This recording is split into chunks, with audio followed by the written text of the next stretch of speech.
Quelles sont les rencontres? Quelles sont les choses que vous avez reçues?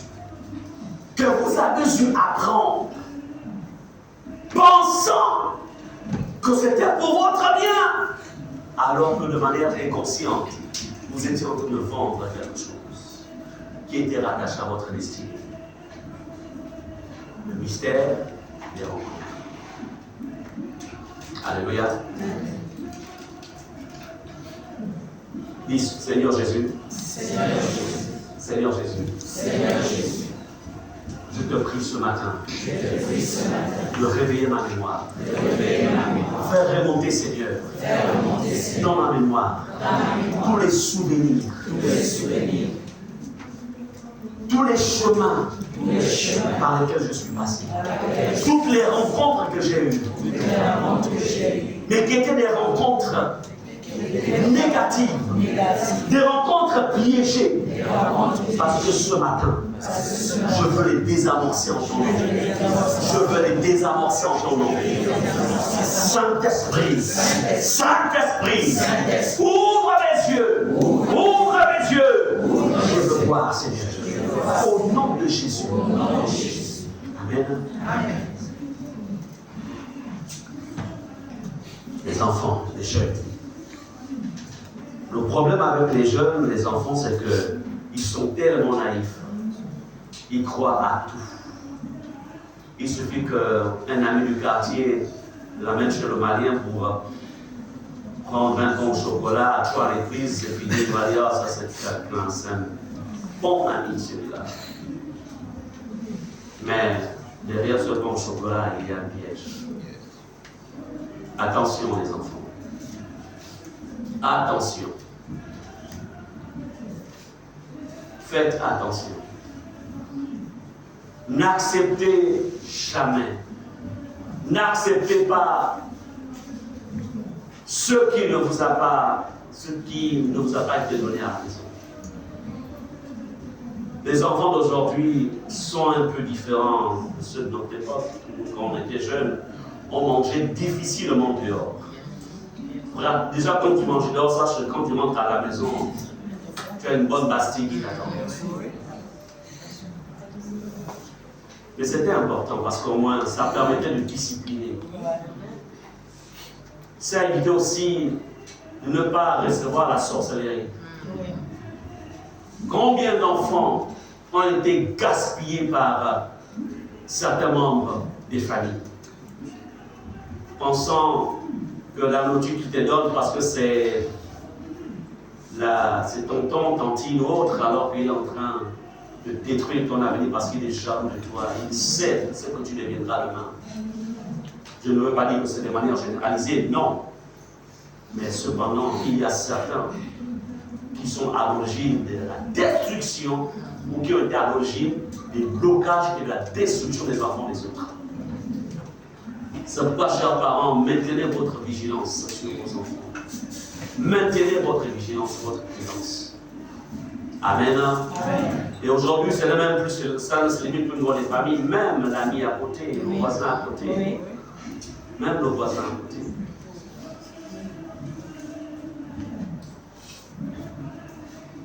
Pour que David, la prophétie de Dieu sur David s'accomplisse, il a fallu une rencontre entre David et Jonathan. Jonathan a tout donné à David. Dans le plan naturel, Jonathan était toujours un prince.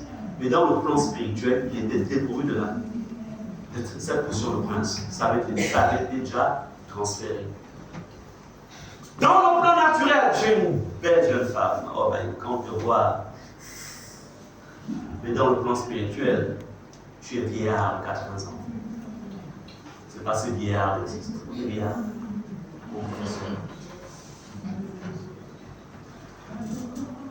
On voit un bel homme, jeune homme, vraiment. Mais dans le monde spirituel, tu es un fou. Quand les femmes te voient, tu es un fou. Et tu ne comprends pas pourquoi vraiment les sœurs ont du mal à t'accepter. Parce que, spirituellement parlant, quand elles te voient, tu es fou. Même vous l'avez avec mais c'est-à-dire que le monde naturel est différent du monde spirituel. Est-ce que vous comprenez cela?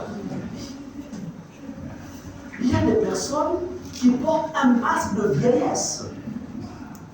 Pas parce qu'elles l'ont désiré, mais on leur a déposé ça dessus.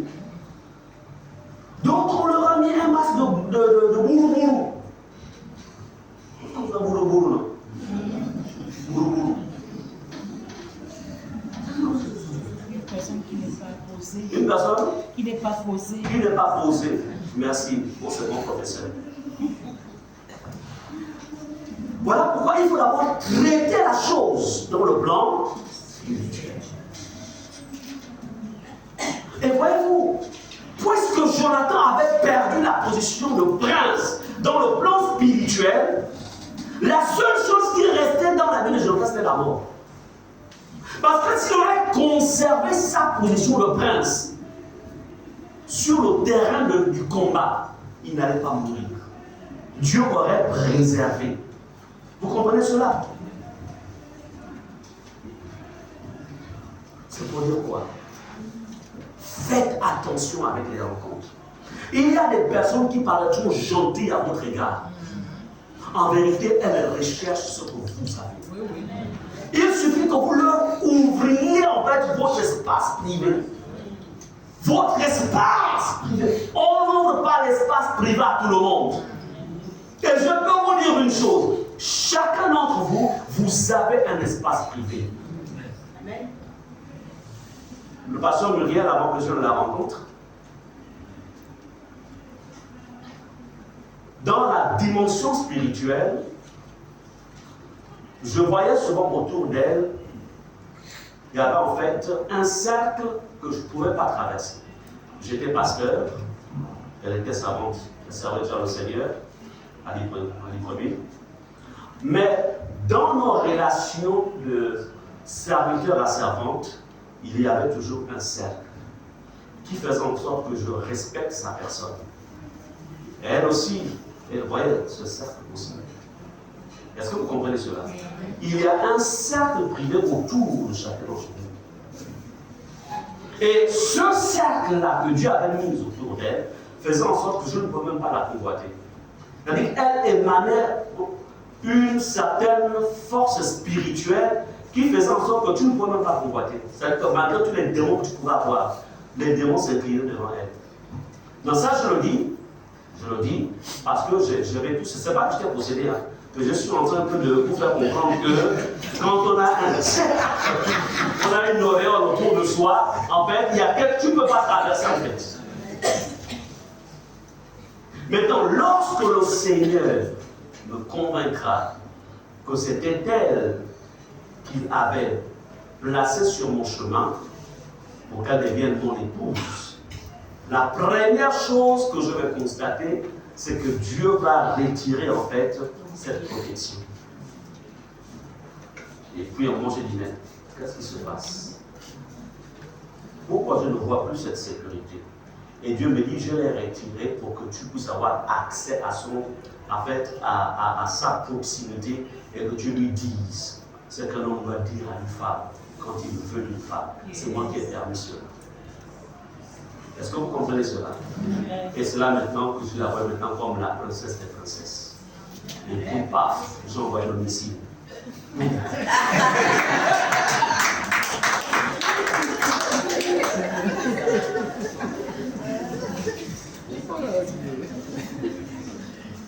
Amen. Donc c'est pour dire que chacun d'entre nous, chacun d'entre vous, vous avez une sécurité. Donc cette sécurité que Dieu a mise autour de vous, c'est pour vous protéger. Amen. Pour que n'importe qui n'ait pas accès à vous. Est-ce qu'on ensemble? Tu peux être gentil, mais être gentil ne veut pas dire que tu vas admettre à ce que n'importe qui rentre dans ton esprit. Même sur le plan familial.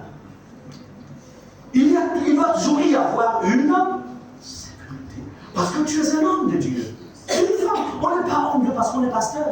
On est humble parce qu'on porte la présence de Dieu. Amen. Est-ce qu'on est ensemble? Amen. Tu es femme de Dieu. Parce que si tu ne sécurises pas ton espace, n'importe quoi va rentrer. Et si n'importe quoi rentre, tu es accessible. Et une fois que tu es accessible, on peut les détruire. Yes, yes. Jonathan était un prince. Mais il va permettre à ce que David rentre dans sa sphère privée. Et une fois David est rentré dans sa sphère privée, c'est fini. C'est-à-dire que ceux qui étaient en David, ça comme ça. C'est-à-dire que Jonathan ne comprenait pas quoi. Pour lui, en fait, c'est juste il ne sait pas que c'était ceux qui étaient en David qui étaient en train de récupérer ceux qui étaient sur Jonathan. Faites attention. Qu'est-ce qui a été récupéré? Qu'est-ce qui a été pris? Ou qu'est-ce que tu as pris aussi? Et qui ne t'était pas destiné? Le mystère des rencontres. On va aller chez Salomon. 1 Roi chapitre 11. Est-ce que vous apprenez quelque chose ce matin? Est-ce que ça va vous aider pour être prudent ce matin? Gloire à Dieu. 1 Roi 11, verset 1 à 2. Salomon, c'était quelqu'un, ça dit qu'en dehors de Jésus, il n'y a plus eu quelqu'un qui a été aussi sage que Salomon. La sagesse de Salomon a traversé des siècles. Jusqu'à présent, on parle de la sagesse qu'avait Salomon. Mais, il y a un problème. Vous savez, il y a des rencontres qui vont même, en fait, inhiber. C'est peut-être un mot trop fort. On va utiliser quel mot? Professeur. Un mot facile. Hein? Français facile. Qui va anéantir? Ok. Donc, il y a des rencontres qui peuvent même anéantir votre service. Salomon,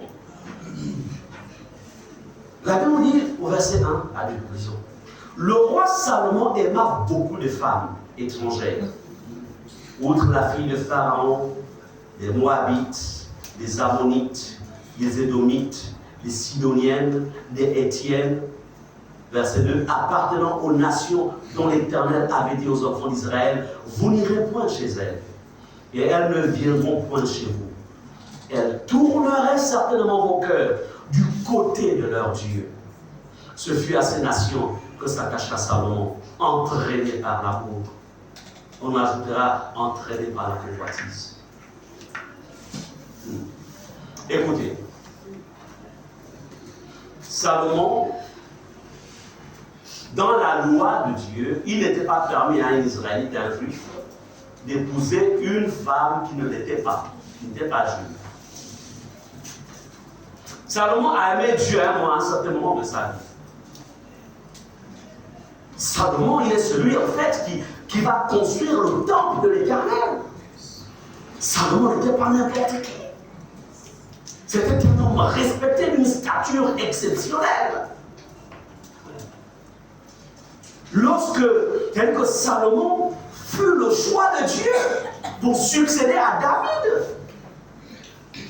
Vous comprenez? Écoutez, Dieu peut vous avoir choisi. D'ailleurs, il nous a tous choisis parce que la Bible déclare, ce n'est pas vous qui m'avez choisi, c'est moi qui vous ai choisi, dit le Seigneur. Mais attention,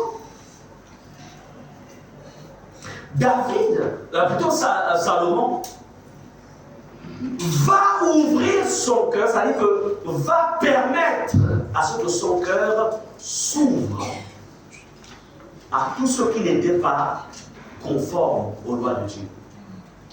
Vous savez, il y a un moment où on est fort, mais il y a toujours, tous autant que nous sommes, il y a ce qu'on appelle le soir de sa vie. Il y a l'aube, il y a le midi, il y a le soir. Quand on est encore dans le midi de sa vie, on est fort, on est... Hein? Et Salomon, le gars, pensait qu'il allait tout maîtriser. Donc il a aidé les femmes étrangères. Il s'est dit, je continuerai à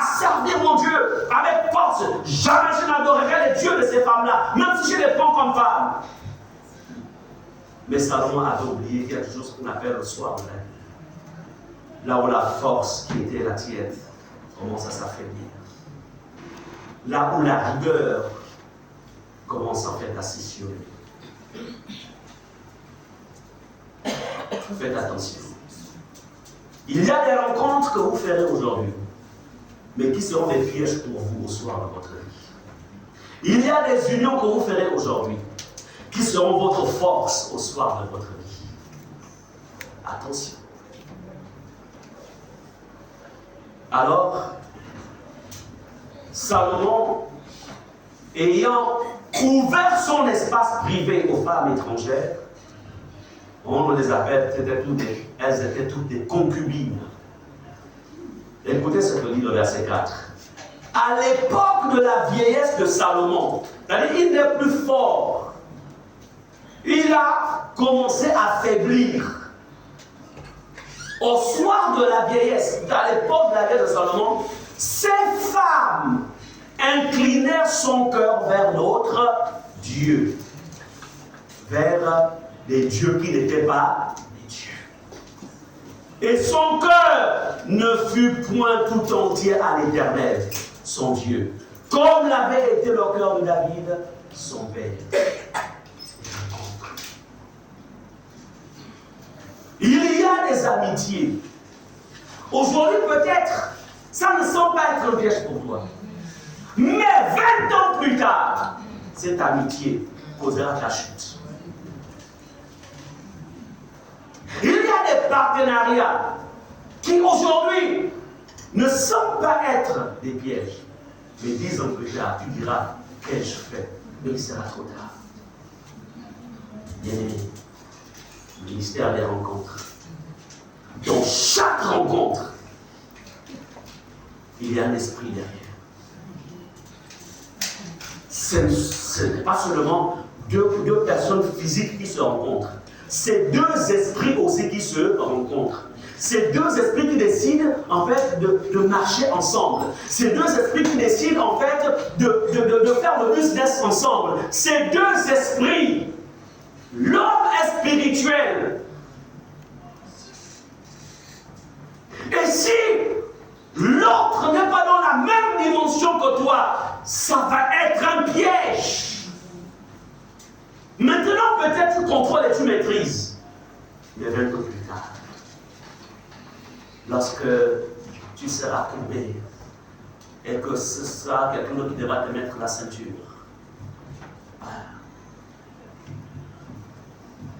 il a encore temps pour toi de faire les bons choix. Il a encore temps pour toi de corriger, de redresser ta trajectoire. Il a encore temps. Même si tu dois casser les œufs, casse. Mais au moins tu en feras une omelette. Mais ne te dis pas, qu'est-ce que je vais encore faire? Alors que tu sais la direction que tu es en train de prendre là, ça va te toucher. Et pas seulement toi, même tes enfants. Et pas seulement tes enfants, même les enfants de tes enfants. Tant que tu sais que tu peux corriger, tant que tu sais que tu peux te retirer d'une amitié, tu peux te retirer d'un partenariat, retire-toi. Tant que l'Esprit de Dieu te donne des signaux, pam, pam, pam, pam, pam, écoute ces signaux. Amen. J'en suis sûr que Salomon recevait des signaux. Il avait une haute sagesse. Mais il se disait que j'allais maîtriser. Mais il ne savait pas qu'il y a toujours le soir de la vie. Là où toutes les forces commencent à diriger. Ce sont les conseils qui commencent à diriger. Sa volonté commence en fait à diminuer. Ce sont les conseillers, ce sont les femmes. Mais toi aussi. Ah non, moi j'appartiens au lieu d'Ascarté. Tu as construit un hôtel, le temple à l'Éternel. Moi aussi, construis aussi mon temple. Construis le temple à mon Dieu à Astarté. Si tu m'aimes, si tu m'aimes.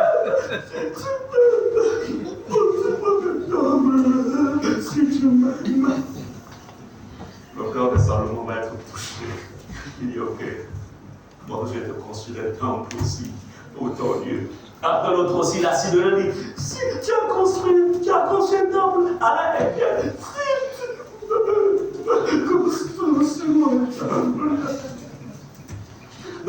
construit le temple, là, toutes les 900 concubines qu'il avait. Mais il ne savait pas qu'il péchait contre son cœur. Il était affaibli. Il n'avait plus la volonté pour combattre. Il était faible. Et cela a coûté. Ça a coûté cher à Israël. Le royaume va être divisé en deux à cause de Salomon. Il y aura le royaume de Juda et le royaume d'Israël. Et même quand le royaume de Juda est ressuscité à cause de David, pas à cause de Salomon. Il y a des décisions que vous prenez, que vous avez prises aujourd'hui. Si vous ne les corrigez pas, ça va atteindre la génération suivante, même jusqu'à. Faites attention. Amen. Amen. Les rencontres.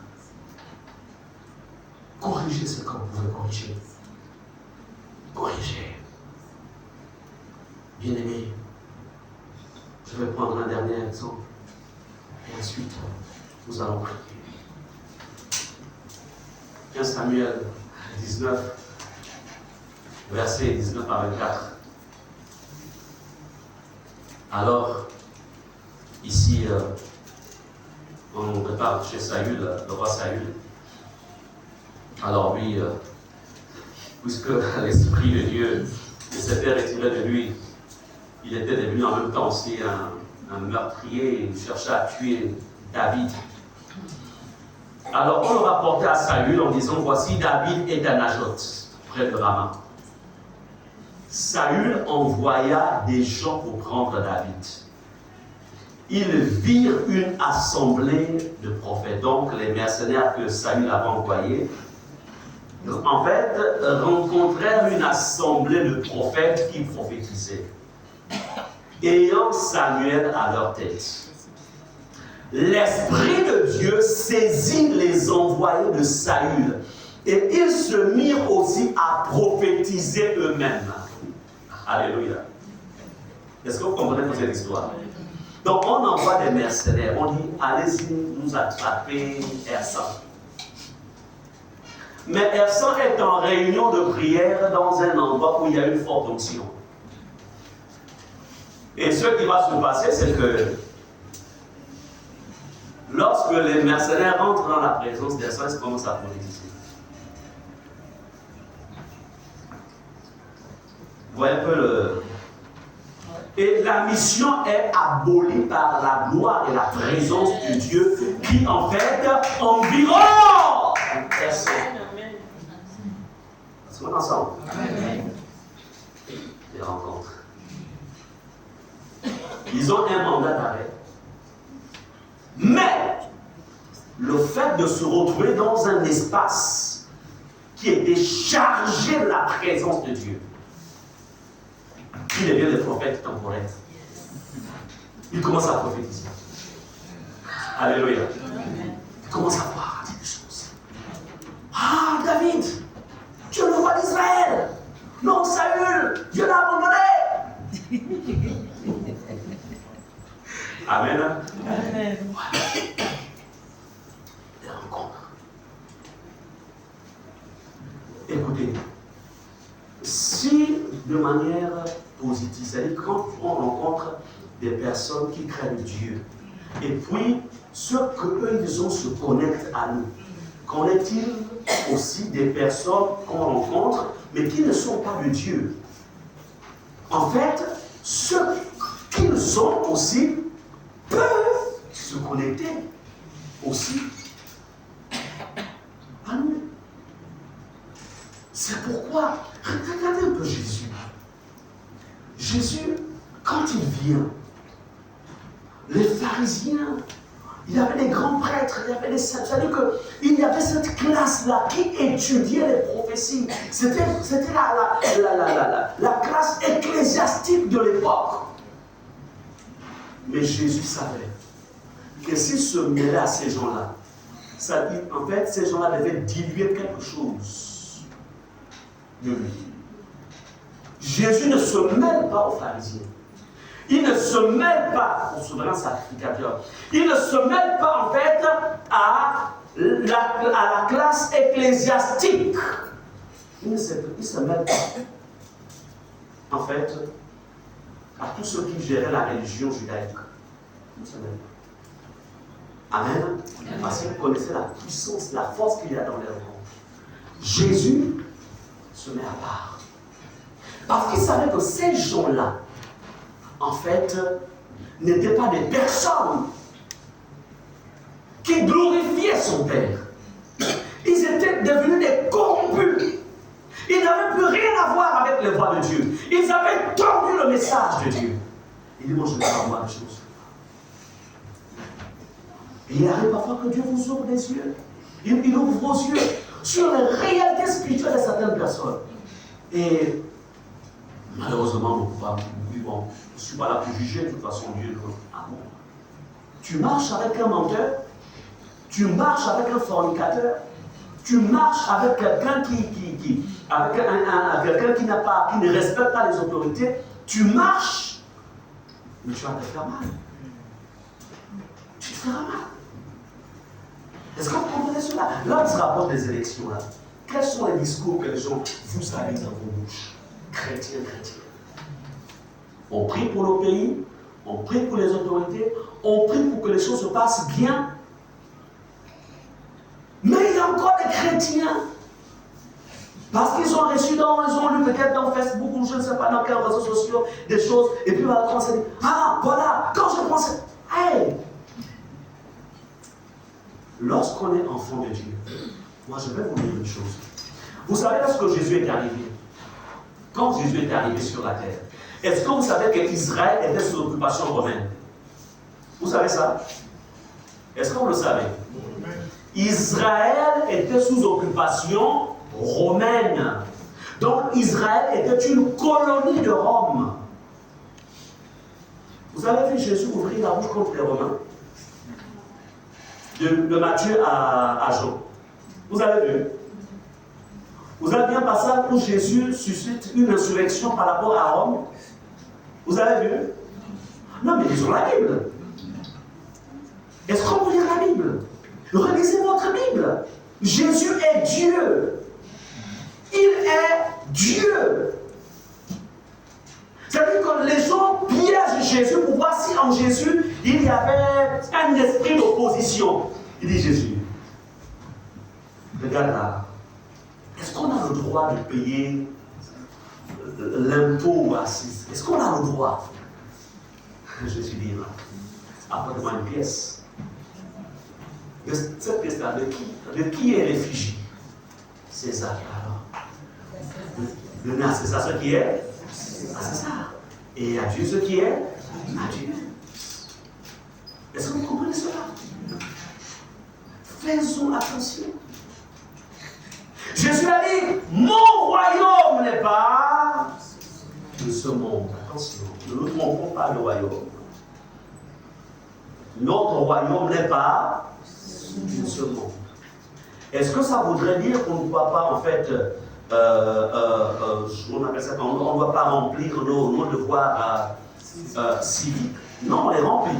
Mais, tout en restant dans le divin. Est-ce qu'on est ensemble? C'est très important. Faites attention, faites attention. Écoutez, la Bible, c'est la Bible qui est notre mode de vie. Ce n'est pas un pasteur, ce n'est pas un évêque, ce n'est pas un apôtre, c'est la Bible. On est ensemble? Amen. C'est la Bible. Un enfant de Dieu doit rester dans ce que Dieu dit.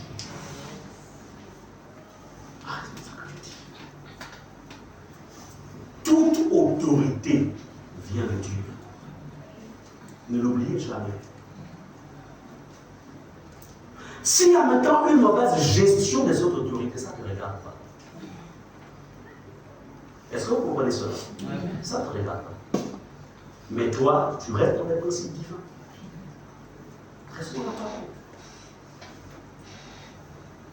Il existe plusieurs degrés d'autorité. Il y a l'autorité royale, aujourd'hui on est dans le domaine de la démocratie, il y a l'autorité présidentielle, il y a l'autorité ecclésiastique, il y a l'autorité judiciaire, il y a plusieurs types d'autorités. Toutes ces autorités-là, en fait, ça appartient à Dieu, mais il a seulement délégué. Est-ce que vous comprenez? Il a délégué. Ce n'est pas parce que j'ai l'autorité ecclésiastique que je vais en fait piétiner l'autorité présidentielle. Jamais. Non. Non.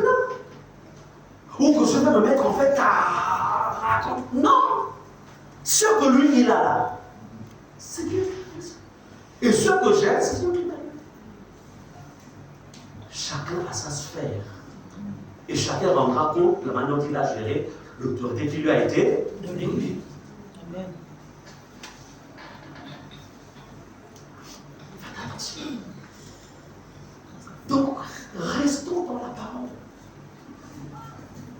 Amen. Amen. La force de l'Église, c'est la prière.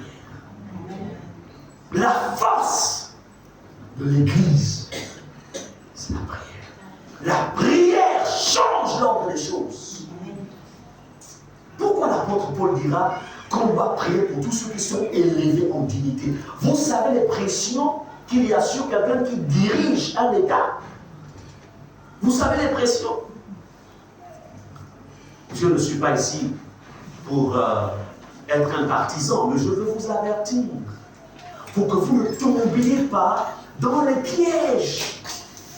Amen. Quand on prie pour le pays, ne détruisons pas nos prières. Ne rentrons pas non plus aussi dans ce qu'on appelle en fait devenir des prophètes de malheur pour son propre pays. Attention. Amen. Amen. Bien-aimés, c'est pourquoi, de toute façon, le pasteur, je pense que c'est dans les annonces. Voilà pourquoi samedi prochain, on sera du côté de l'église aux Anglais, chez le pasteur, dans le cadre de la famille là-bas, chez le pasteur Aurélie Guéroy, pour prier pour notre nation, pour prier pour le pays, prier pour que les choses se passent comme Dieu le veut. Alléluia. La prière est puissante, elle change l'ordre des choses. Bien aimé, ici, Saül, on nous dit, on en fit rapport à Saül qui a envoyé d'autres gens, et eux aussi prophétisaient. Alors il a envoyé un deuxième contingent pour aller attraper David. Eux aussi, quand ils ont la présence de David, ils commencent à prophétiser. Verset 22, alors Saül alla lui-même à Rama. Arrivé à la grande citerne qui est à Sékou, il demanda où sont Samuel et David. On lui répondit, ils sont à Najoth, près de Rama. Donc le roi Saül se dirigea vers Najoth, près de Rama. L'Esprit de Dieu fut aussi sur lui. Et Saül continua son chemin en prophétisant jusqu'à son arrivée à Najoth, près de Rama. Il ôta ses vêtements et il prophétisa aussi devant Samuel. Et il se jeta nu par terre tout ce jour-là et toute la nuit. C'est pourquoi l'on dit, Saül est aussi parmi les prophètes.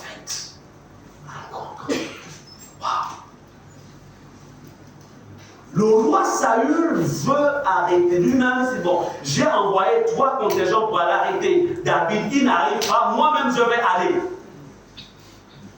Mais David était un homme de prière. David était un homme qui savait conserver l'onction. David était quelqu'un qui craignait Dieu. David, en fait, avait une proximité avec le roi, avec le sacrificateur Samuel. Et que va-t-il se passer? Lorsque le roi vient pour chercher à l'arrêter, lui-même il s'est mis à prophétiser. Les rencontres. Je voudrais vous dire ici ce matin, en conclusion, apprenez à faire des sélections par rapport aux rencontres. N'acceptez pas n'importe quelle rencontre. N'acceptez pas que n'importe qui vienne chez vous. Il y a même des rendez-vous que vous devez même tenir hors de chez vous. Non, tu vas te voir là. Ok, bon, tu vas te voir. Mais maintenant, quand tu es marié, tu me demandes, tu dis à ta femme, est-ce que je parle? Ou vice-versa. Parce que si votre maison est une passoire, n'importe qui rentre chez vous, est-ce que vous savez ce que cette personne va apporter? Qu'est-ce qu'elle va laisser chez vous? Qu'est-ce qu'elle va laisser? Votre maison est en fait, c'est le QG de votre vie, votre maison. C'est le QG de votre vie. Tout part de là. Mais si n'importe qui peut rentrer chez vous, qu'est-ce qu'elle va laisser? Les rencontres. Donc ce matin, j'ai voulu en fait éveiller quelque chose dans vos cœurs pour que vous compreniez qu'il y a certainement des situations que vous avez admises hier, mais qui ont aujourd'hui des répercussions. C'est pourquoi il est utile et important de désamorcer. Si tu es tombé dans un piège, tu désamorces cela au nom de Jésus. Amen. Tu détruis cela. Je voudrais que nous nous lévions et je vais demander au chantre d'être de prendre position parce que nous allons prier maintenant. Pour être efficace dans nos services, pour être efficace dans l'église, pour être efficace même dans vos maisons, pour être efficace dans vos familles, il est important que tout ce qui a pu se connecter à vous, le négatif, soit détruit.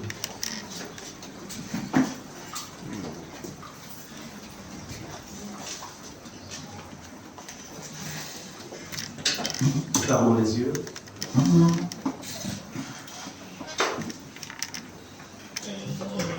Et il faut commencer à parler au Seigneur. Tu as écouté ce message, tu lui as été interpellé.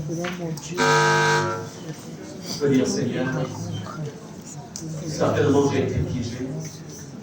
Certainement je n'ai pas été prudent. Certainement j'ai laissé mes sentiments, Seigneur, m'emporter. Mais tu peux aussi dire, Seigneur, merci parce que tu m'as permis de conserver ta grâce. Seigneur, je voudrais ce matin que tu me donnes la force et la capacité de me déconnecter de telles relations, de tels contacts. Parce que lorsque je fais le bilan de cette relation, elle ne m'apporte rien. Le bilan de ce partenariat, le bilan de cette amitié, ça ne m'apporte rien. Le bilan de cette fraternité, ça ne m'apporte rien. Si ce n'est que des douleurs, si ce n'est que des inquiétudes. Seigneur, ce matin,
Le roi Salomon aima beaucoup les femmes étrangères. Et à l'époque de la vieillesse, ces femmes inclinèrent son corps vers notre Dieu. Parce que Salomon s'était connecté à ces personnes qui transportaient des esprits malveillants. Nous allons au nom de Jésus nous déconnecter de tout esprit malveillant qui s'est connecté à toi inconsciemment lors d'une rencontre avec quelqu'un, mais qui portait des charges maléfiques. Tu vas élever ta voix et déclarer au nom de Jésus. Avec force au nom de Jésus. Et si tu te souviens des personnes ou de la personne, tu vas la voir dans ton esprit. Au nom de Jésus. Au nom de Jésus. Moi. Tu connais ton prénom. En ce jour, je viens me déconnecter de la dimension spirituelle avec toi. Cyclement. S'il n'a pas de cyclement jusqu'à en silence. Cyclement des personnes, cyclement des agents, cyclement des milieux aussi, des endroits qui étaient retrouvés. Mais Dieu était des endroits de piège. Ça fait dans une fête, une cérémonie peut-être de mariage. Un deuil ou je ne sais pas, ou un deuil, n'importe.